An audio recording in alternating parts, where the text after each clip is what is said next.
தன்னை ஒருத்தவன் ஏமாத்திட்டான், அவன் மீது நடவடிக்கை எடுக்கணும்னு சொல்லி பாதிக்கப்பட்ட பெண் ஐடி ஊழியர் ஒருவர் காவல் நிலையத்தில் வந்து புகார் கொடுத்தா அந்த பெண்ணுக்கே பாலியல் தொல்லை கொடுத்தப்பட்ட சம்பவம் இன்னைக்கு பெரும் பரபரப்பை ஏற்படுத்தியிருக்கிறது.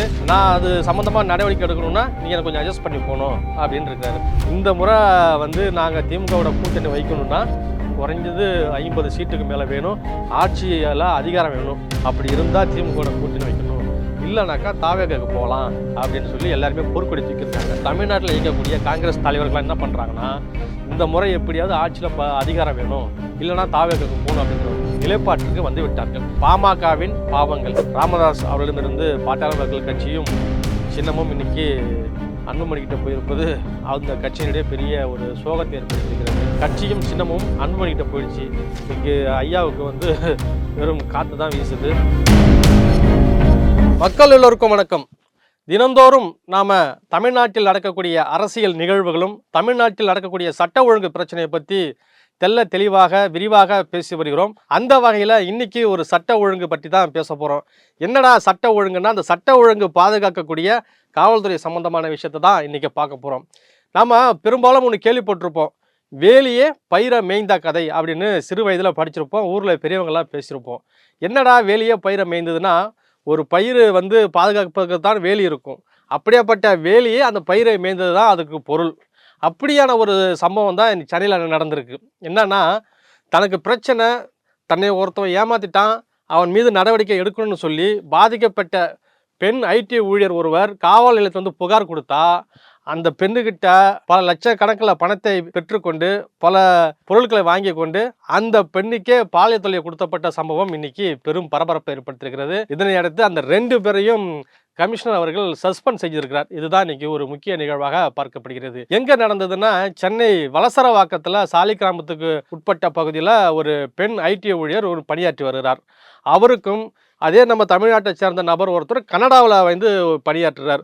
அவருக்கும் வந்து இந்த ஆன்லைன் மூலமாக நட்பு ஏற்பட்டிருக்கிறது. அதாவது சோஷியல் மீடியாவிலேருந்து நட்பு ஏற்பட்டு இருவரும் நண்பர்களாக பழகிருக்கிறாங்க. அதனை தொடர்ந்து ஒருவர் காதலிக்க தொடங்கியதை தொடர்ந்து அந்த கனடாவிலேருந்து வந்த நபர் என்ன பண்ணியிருக்காரு, இந்த பொண்ணுகிட்ட மிஸ்யூஸ் பண்ணி நான் உன்னை கல்யாணம் பண்ணிக்கிறேன்னு சொல்லி பலமுறை அந்த பொண்ணுடன் தகாத உறவில் இருந்ததாக கூறப்படுகிறது. இந்த நிலையில் ஐடி ஊழியர் வந்து என்னை திருமணம் செய்துக்குங்க அப்படின்னு சொல்லி வற்புறுத்தும் பொழுது தான் அவருக்கு வந்து ஏற்கனவே திருமணம் ஆகிடுச்சு, ஆல்ரெடி 2 குழந்தை இருக்கு கனடாவில்ங்கிற செய்தி இந்த பெண்ணுக்கு வருது. உடனடியாக இவங்க என்ன பண்ணுறாங்க, இது குறித்து அந்த அவர்கிட்ட நியாயம் கேட்கும் பொழுது, நீ என்ற நியாயம் கேட்டினா ஒன்று இருந்த படுக்கரை காட்சியை நான் சமூக வலைதளங்களில் பகிர்ந்துருவேன் அப்படின்னு அவன் மிரட்டுறான். ஸோ இந்த பெண் என்ன பண்ணுறாங்க, பயந்துக்கிட்டு உடனடியாக விருகம்பாக்கத்தில் இருக்கக்கூடிய மகளிர் காவல் நிலையத்தில் போயிட்டு ஒரு புகார் தராங்க. இது போல் நான் இந்த ஊர் இங்கே ஒர்க் பண்ணுறேன், இங்கே படிச்சுக்கிட்டு இருந்தேன், இந்த நேரத்தில் கனடாவில் வந்து ஒருத்தர் வந்து எனக்கு அறிமுகமானார், பழகினார், ஸோ திருமணமானதை மறைச்சி என் கூட வந்து கல்யாணம் பண்ணி சொல்லி ஏமாற்றிட்டாரு, அது மட்டும் இல்லை என் கூட ஒன்றா இருந்த வீடியோக்கள்லாம் வெளியில் விட்டுருன்னு சொல்லி மிரட்டுறாரு அப்படின்னு சொல்லி அவர் மீது நடவடிக்கை எடுக்க சொல்லி ஒரு புகார் கொடுக்குறாங்க. இங்கே வந்து ஒரு உதவி ஆய்வாளர், ஒரு பெண் உதவி ஆய்வாளர் என்ன பண்ணுறாங்கன்னா, நான் பெயர் குறிப்பிட வேண்டாம், அவங்க இந்த புகார் மீது நடவடிக்கை எடுப்பதா சொல்லி எனக்கு ஆன்லைனில் அதை வாங்கி கொடு, இதை வாங்கி கொடு, எனக்கு அப்பப்போ காசுலாம் கொடுன்னு சொல்லி கிட்டத்தட்ட பல லட்சம் ரூபாய் அந்த பெண்ணுக்கிட்ட அப்பப்போ ஜிபே மூலியமாக வாங்கி வந்திருக்காங்க. அதுபோல் அமேசான், ஃப்ளிப்கார்ட் போன்ற நிறுவனங்களிலிருந்து பல பொருட்கள், வீட்டுக்கு தேவையான பொருட்கள், இந்த அம்மாவுக்கு தேவையான பொருட்கள்லாம் அவங்க ஆப் மூலியமாக வாங்கி கொடுத்து இப்படி ஆட்டையை போட்டுருந்துருக்குறாங்க. இந்த அம்மாவும் என்ன பண்ணியிருக்கு, நடவடிக்கை எடுப்பாங்கன்னு காத்திருந்தக்கூடிய வேலையில் தான் அவன் வெளிநாடு தப்பி செல்வதற்கு யாவன் குற்றம் சாட்டப்பட்டானோ அவன் வெளிநாடு தப்பிப்பதற்கு இந்த எஸ்ஐ உதவி செய்திருப்பது அந்த பாதிக்கப்பட்ட பொண்ணுக்கு தெரிஞ்சிச்சு. உடனடியாக அந்த பாதிக்கப்பட்ட பெண் என்ன பண்ணுறாங்க, ஒரு பெண் ஐபிஎஸ் அதிகாரியை சந்தித்து தனக்கு நடந்த கொடுமையெல்லாம் சொல்லியிருக்கிறாங்க. நான் இதுமாரி ஏமாற்றப்பட்டோம், வந்தேன், இது குறித்து போய் ஸ்டேஷனில் புகார் கொடுத்தா என்கிட்ட எல்லாத்தையுமே நடவடிக்கை எடுக்கிறேன்னு சொல்லி பணத்தெல்லாம் வாங்கிக்கிட்டாங்க, பல பொருள்லாம் வாங்கிக்கிட்டாங்க. ஆனால் வாங்கிக்கிட்டு அவனுக்கு ஆதரவாக செயல்பட்டுட்டாங்க, அவனை வெளிநாடு தப்ப வச்சுட்டாங்க ஈஸியாக அப்படின்னு குற்றம் சாட்டியிருக்கிறாங்க. உடனடியாக அவர் அந்த அம்மா என்ன பண்ணுறாங்கனாக்கா, ஒரு உதவி ஆணையர் தலைமையில் ஒரு அதிகாரிகிட்ட வழக்கை கொடுத்து நீ இருந்து என்னன்னு பாருப்பா அப்படின்னு அந்த ஐபிஎஸ் அதிகாரி சொல்லியிருக்கிறாங்க. அந்த உதவி ஆணையர் என்ன பண்ணுறாருனா, இந்த பெண்ணுக்கு உதவி செய்வது போல் முதல் கட்டமாக அந்த வழக்கில் விசாரிக்கணும், வாமான்னு சொல்லி பல முறை வந்து அந்த ஏற்கனவே நடந்த அந்த வழக்கு தொடர்பான கேள்விகள் இப்படிலாம் விசாரிச்சுட்டு அந்த அம்மா கிட்ட செல்ஃபோனை வாங்கிக்கிட்டு தினந்தோறும் இரவு நேரங்களில் குறுஞ்செய்தி அனுப்பியிருக்கிறாரு. நீங்கள் ரொம்ப அழகாக இருக்கிறீங்க, அப்படின்ற மாதிரி ரொம்ப ஒரு அன்வான்ட் வார்த்தையெல்லாம் பயன்படுத்தியிருக்கிறாரு. ஸோ ஒரு கட்டத்துக்கு மேலே அந்த பாதிக்கப்பட்ட பொறுத்து பார்த்து, சார் எனக்கு நடவடிக்கை எடுங்க சார், நான் இவ்வளோ நாள் தான் சார் இப்படியே வந்து காத்துக்கிட்டு இருக்கிறது, என்னுடைய சம்மந்தமான புகைப்படங்கள்லாம் அவனுடைய செல்லில் இருக்குது அப்படின்னு சொல்லி கோரிக்கை வச்சுருக்காங்க. அதுக்கு இந்த உதவி கமிஷனர் என்ன பண்ணியிருக்காருன்னா, நான் அது சம்மந்தமாக நடவடிக்கை எடுக்கணும்னா நீங்கள் எனக்கு கொஞ்சம் அட்ஜஸ்ட் பண்ணி போகணும் அப்படின்னு இருக்கிறாரு. ஸோ என்னன்னாக்கா அந்த வீடியோவை அழிக்கணும், அவன் மீது நடவடிக்கை எடுக்கணும்னா என்னுடைய ஆசைக்கு நீ இணங்கணும் அப்படின்னு மெசேஜ் பண்ணியிருக்காரு. ஸோ இதையெல்லாம் குமுறி போன அந்த பெண், என்னடா அது ஒரு பிரச்சனைன்னு வந்து பாதிக்கப்பட்டு நம்ம காவல் நிலையம் போனால் அங்கேயே இந்த மாதிரி நிலை இருக்கே அப்படின்னு சொல்லி தற்கொலை செய்து கொள்ள அளவுக்கு அந்த பெண் போயிருக்கிறாங்க. திரும்பவும் என்ன பண்ணுறாங்க, சரி ஏதாவது ஒரு முடிவு பண்ணிட்டு தான் நம்ம போகணும் அப்படின்ட்டு திரும்பியும் போய் அந்த பெண் ஐபிஎஸ் அதிகாரியை சந்தித்து, என்னங்க மேடம் நீங்கள் சொன்னீங்கன்ட்டு போனேன், ஒரு புறமே நான் பணத்தையும் இழந்தேன், எல்லாத்தையுமே இழந்துட்டேன், இந்த பக்கம் போனால் இந்த அதிகாரி என்னை வந்து படுக்கைக்கு கூப்பிட்றாரு, நான் இருக்கணுமா சாகணுமான்னு சொல்லி ஒரே ஒப்பாரி வச்சுருக்கிறாங்க. இதன் பிறகு அந்த 2 அதாவது அந்த மகளிர் காவல் நிலைய உதவி ஆய்வாளர், அதே போன்று இந்த விசாரணைக்கு போனார்ல உதவி கமிஷனர், அவர்கள் மீது உரிய நடவடிக்கை எடுப்பதற்கு பரிந்துரைத்து கமிஷனர் அருண் அவர்களுக்கு இந்த பெண் ஐபிஎஸ் அதிகாரி ஒரு கடிதத்தை அனுப்பியிருக்கிறார். ஸோ அவர் விசாரிச்சதுல உண்மைதான் அப்படின்னு தெரிய வந்த அடுத்து இன்னைக்கு 2 பேருமே சஸ்பெண்ட் செஞ்சுருக்கிறாங்க. ஒரு புறம் ரவுடிசம், கட்ட பஞ்சாயத்து, பெண்களுக்கு பாதுகாப்பு இல்லை, பொதுமக்களுக்கு பாதுகாப்பு இல்லாத நிலை இருந்தாலும் அந்த பாதிக்கப்பட்ட மக்கள் தங்களுக்கு நியாயம் கிடைக்க வேண்டிய பாதுகாப்பு வேண்டிய காவல் நிலையங்களுக்கு போனால் இந்த மாதிரி இருக்கிறது. ஸோ இதுதான் இன்றைக்கி தமிழ்நாட்டுடைய நிலைமையாக இருக்குது. ஒரு டிஜிபி இருந்தால் தான் கீழ் மட்டத்தில் இருக்கக்கூடிய மற்ற காவல்துறைகள்லாம் ஒரு கட்டுப்பாட்டுடன் இருப்பால் ஒரு பயந்து வேலை செய்வார்கள். இன்றைக்கி பொறுப்பு டிஜிபிங்கும் போது யார் பயப்படுவா? ஸோ அதனால் சட்ட ஒழுங்கு என்பது இன்றைக்கி தலைவிரித்தாடுகிறது. அடுத்தது அரசியலை பற்றி பார்க்கலாம். என்ன அப்படின்னாக்கா, இன்றைக்கி காங்கிரஸ் உடைய செல்வாக்கு என்பது தமிழ்நாட்டில் மட்டும் இல்லை, இந்தியாவில் பல மாநிலங்களில் கொஞ்சம் கொஞ்சமாக எழுந்துட்டு வருவது நம்ம கண்கூடாக பார்க்கலாம். அண்மையில் பீகாரில் நடந்த சட்டமன்ற தேர்தலில் கூட காங்கிரஸ் பல இடங்களில் போட்டியிட்டது. ஆனால் வெறும் 6 இடங்களில் மட்டும்தான் வெற்றி பெற்றது. ஸோ இன்றைக்கி அது என்ன பண்ணுறாங்கன்னா, காங்கிரஸ் உடைய இயக்கத்தை வலுப்படுத்தும் விதமாக பல மாநிலங்களுக்கு பல மேலிட பொறுப்பாளர்கள் நியமனம் செய்து வராங்க.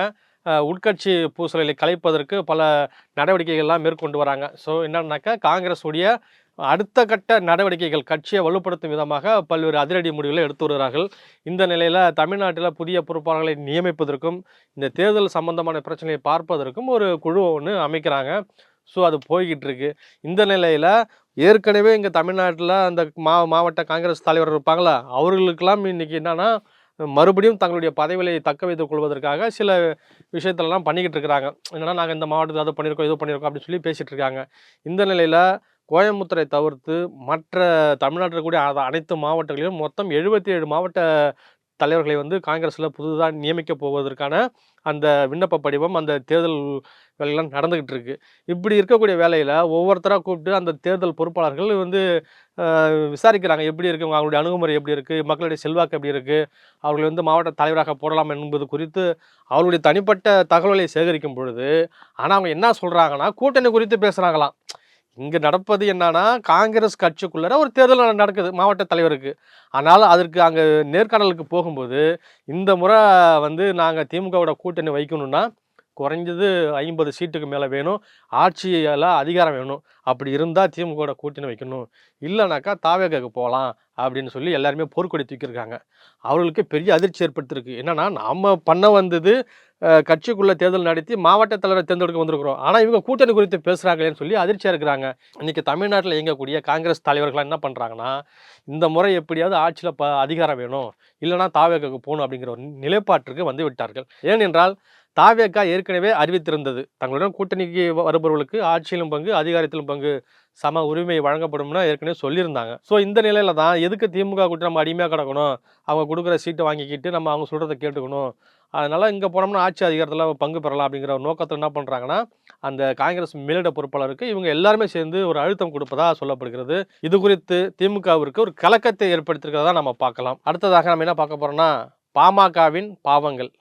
பாமகவின் பாவங்கள் என்ன அப்படின்னா, இவ்வளோ வருஷம் கிட்டத்தட்ட 90,000 கிராமத்திற்கு மேலாக நடைபயணமாக நடந்து தனது கால்வலிக்க கட்சியை வளர்த்த ராமதாஸ் அவர்களிடமிருந்து பாட்டாளி மக்கள் கட்சியும் சின்னமும் இன்னைக்கு அன்புமணிக்கிட்ட போயிருப்பது அந்த கட்சியினுடைய பெரிய ஒரு சோகத்தை ஏற்படுத்தியிருக்கிறது. அதாவது கட்சி என்னன்னா, ஐயா ராமதாஸருடைய பிரிவு இருக்குது. என்ன அப்படின்னாக்கா, ஏற்கனவே நம்ம பார்க்கலாம் கடந்த காலங்கள்லாம் தந்தைக்கும் மகனுக்கும் இடையே அந்த அதிகார போட்டி என்பது ரொம்ப தலைவிரித்தாடியது. அதனுடைய உச்சகட்டமாக அன்புமணி தனியாக பிரிந்து சென்று தனது ஆதரவாளர்களுடன் தமிழ்நாடு முழுவதும் சுற்றுப்பயணம் செய்து கொண்டிருக்கிறார். மறுபுறம் இந்த அன்புமணியுடைய ஆதரவாளர்கள் அவருக்கு வேண்டப்பட்டவர்கள்லாம் ராமதாஸ் நீக்கி தனியாக உத்தரவிட்டு அவருக்கு வேண்டியப்பட்ட ஆட்கள்லாம் நியமனம் பண்ணிட்டு வந்தார். ராமதாஸுடைய மூத்த மகளாக இருக்கக்கூடிய திரு காந்திமதி அவர்களை வந்து செயல் தலைவராக நியமித்து அதற்கான பணிகளை செய்து கொண்டிருக்கிறார். இந்த நிலையில் அன்புமணி பக்கம் 2 எம்எல்ஏவும் இவர் பக்கம் 2 எம்எல்ஏவும் செயல்பட்டு கொண்டிருக்கிறாங்க. இவர் பக்கம் கௌரவ தலைவராக இருக்கக்கூடிய ஜி.கே. மணி, அதேபோல் சேலமுடைய எம்எல்ஏ அருள் வந்து உடன் ராமதாஸுடன் இருக்கிறார்கள். இப்படி இந்த 2 பேருக்கு கூடிய இருக்கிற மோதல் வந்து நாளுக்கு நாள் அதிகரித்து 2 பிரிவினருமே அடிக்கடி மோதிக்கொள்கிற சம்பவம் நம்ம பார்த்துருப்போம். அண்மையில் கூட ராமதாஸ் தரப்பிற்கும் அன்புமணி தரப்பிற்கும் அடிதடி நடந்ததை நம்ம பார்த்துருப்போம். இப்படியாக இருக்கக்கூடிய சூழ்நிலையில் பாமக கட்சி எங்களுடையது தான், அதனுடைய நிறுவன தலைவர் திரு ராமதாஸ் அவர்களை தான், அவர் தான் தலைவர், எனவே அவருக்கு தான் இந்த கட்சியை வந்து சின்னத்தையும் ஒதுக்கணும், கட்சியும் அவரை பேரில் தான் இருக்கணும்னு சொல்லி இன்றைக்கி வந்து தேர்தல் ஆணையத்திற்கு பாமக ராமதாஸ் பிரிவு ஒரு கடிதத்தை எழுதியிருந்தது. இந்த நிலையில் தற்போது தேர்தல் ஆணையம் வந்து ஒரு அதிர்ச்சிகரமான முடிவை வெளியிட்டிருக்கு. என்னன்னாக்கா, பாமகவுடைய தலைவராக அன்புமணியும் அந்த கட்சியுடைய சின்னமும் அன்புமணிக்கு ஒதுக்கி இன்றைக்கி ஒரு பரபரப்பாக ஒரு விஷயத்த சொல்லியிருக்கு. ஆனால் இதற்கு ராமதாஸ் தரப்பில் கடும் கொந்தளிப்பை ஏற்படுத்தியிருக்கிறாங்க. இது குறித்து ஜி.கே. மணி என்ன சொல்கிறாருனாக்கா, பாமகவில் 3 ஆண்டுகளுக்கு தலைவர் பதவி என்பது வகிக்கப்படும். அதன் பிறகு தேர்தல் நடத்தி பொதுக்குழு நடத்தி மீண்டும் தலைவர் யார் தேர்ந்தெடுக்கிறாங்களோ அவங்க தான் இருப்பாங்க. 2002 வந்து அன்புமணி தேர்வு செய்யப்பட்டார். ஆனால் 3 ஆண்டு முடிஞ்சிடுச்சு. பொதுக்குழு கூட்டி அவரை நாங்கள் நீக்கிட்டோம். அந்த திருப்பியும் கூட்டப்பட்ட பொதுக்குழுவில் மீண்டும் தலைவராக திரு ராமதாஸ் தான் நியமிச்சிருக்காரு. இன்றைக்கி கட்சி அவர்கிட்ட தான் இருக்குது. அவர் தான் நிறுவனர். அதிகமான தொண்டர்கள்லாம் எங்கள் பக்கம் தான் இருக்கிறாங்க. நாங்கள் தான் அந்த பாமகவுக்கு உண்மையான சொந்தக்காரர்கள்னு நாங்கள் எல்லாம் முறையிட்டு அதுக்கான ஆவணங்களை எல்லாம் வைத்து நாங்கள் தேர்தல் ஆணையத்தில் கொடுத்துருந்தோம். ஆனால் அன்புமணி வந்து தேர்தல் ஆணையத்தில் பணத்தை கொடுத்து எங்களுக்கு எதிராக சதி வேலை செய்து விட்டார் அப்படின்னு சொல்கிறாரு. இன்றைக்கி என்னன்னாக்கா, கட்சியும் சின்னமும் அன்புமணிகிட்ட போயிடுச்சு. இன்றைக்கி ஐயாவுக்கு வந்து வெறும் காற்று தான் வீசுது. ஸோ இந்த நிலையில தான் பாமகவுடைய பரிதாபம் இயங்கிக் கொண்டிருக்கிறது. தமிழ்நாட்டு அரசியல் ரொம்ப சூடு பிடிக்க தொடங்கிடுச்சு. இன்னும் தேர்தல் ஒரு சில மாதங்களே இருக்கின்றன. பல்வேறு அரசியல் கட்சிகள்லாம் எத்தனை சீட்டுகள் பெற வேண்டும், யாருடன் கூட்டணி வைக்க வேண்டும் அப்படின்னு சொல்லி ஒரு கணக்கை போட்டுக்கொண்டு ஓடிக்கொண்டிருக்கிறார்கள். ஆனால் பாமகவில் இந்த உட்கட்சி மோதல் என்பது வெடித்து சிதறி போய் இன்னைக்கு தந்தையும் மகனுக்குமான அந்த அதிகாரி போட்டி என்பது உச்சத்தில் போய் இருக்கிறது. எனவே மக்கள் தான் முடிவு செய்ய வேண்டும்.